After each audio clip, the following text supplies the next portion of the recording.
हरे कृष्ण कृष्ण कृष्ण हरे हरे हरे राम राम राम हरे हरे। जय गुरुदेवर जय जय राधा कृष्णर जय जय सकल सनातनी भक्तদের जय जय गौनिताय सीतानाथेर जय हरे कृष्ण। आज আমি আপনাদের সামনে যে আলোচনা নিয়ে আসছি ধন সম্পদ সম্বন্ধে। আমরা সবাই কিন্তু অর্থের কাঙ্গাল। আমরা ধন সম্পদের জন্য আমরা সবাই ব্যস্ত হয়ে যাই। এই জগতে ধন সম্পদের প্রয়োজন আছে। যারা সংসারে থাকে তাদের অবশ্যই ধন সম্পদের কিছু না কিছু প্রয়োজন আছে। এই ধন সম্পদের জন্য আবার কারো কারো দেখা যায় সাধন ভজনেরও ব্যাঘাত ঘটে। এই বিষয় বাসনার মধ্যে থাইকেও আমাদের ভগবানের কাছে পরকালের ধন সম্পদ চাওয়া উচিত। এই জগতের ধন সম্পদ তো চাইতেই হবে যাদের প্রয়োজন, কারণ সংসারী জীব, কিন্তু পরজগতের ধন সম্পদ চাওয়া আমাদের উচিত। কারণ এই পরজগতের ধন সম্পদ হলো অমূল্য ধন। আমরা এই জগতে চিরদিন থাকবে না। যখনই এই দেহ থেকে আত্মা চলে যাবে, আত্মা কি সম্পদ নিয়ে যাবে? সে অমূল্য সম্পদই নিয়ে যেতে হবে। বিষয় বাসনা আমরা যাই কিছু করি না কেন করতে হবে, কিন্তু এগুলি সাথে যাবে না। এই সম্পদ, এইখানকার সম্পদ এখানেই পড়ে রবে। শুধু আমরা এই যাওয়া আসার মাধ্যমে থাকি।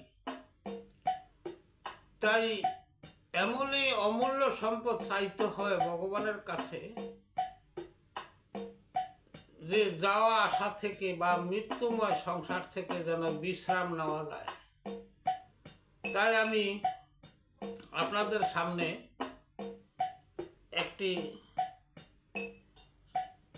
শ্যামা সঙ্গীতের মাধ্যমে আপনাদের কাছে আমি প্রচার করতেছি। ভুল ত্রুটি হইলে ক্ষমা দৃষ্টিতে দেখবেন।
সামান্য ধন দিলে তারা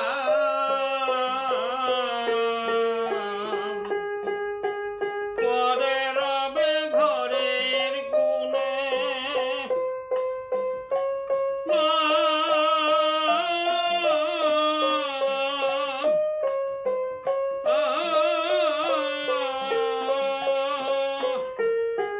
সামান্য ধন দিলে তারা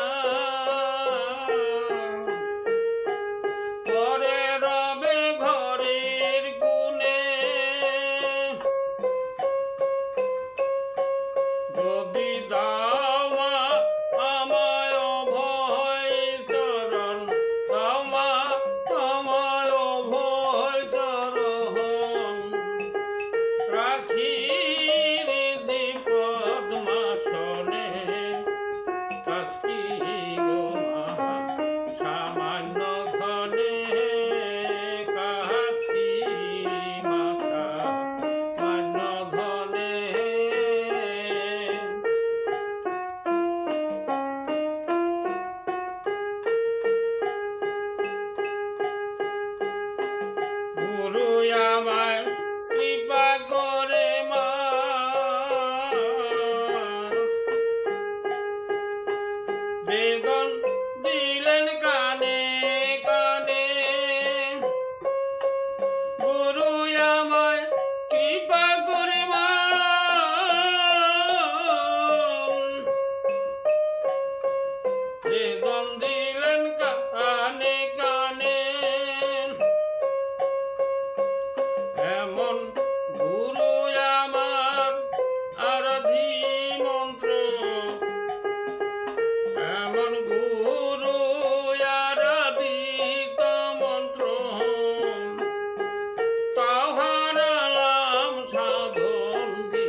কৃপা যদি হয় মা,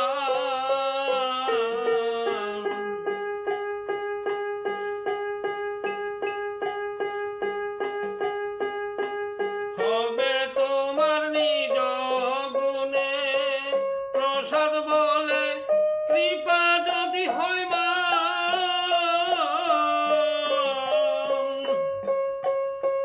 হবে তোমার নিজ গুণে।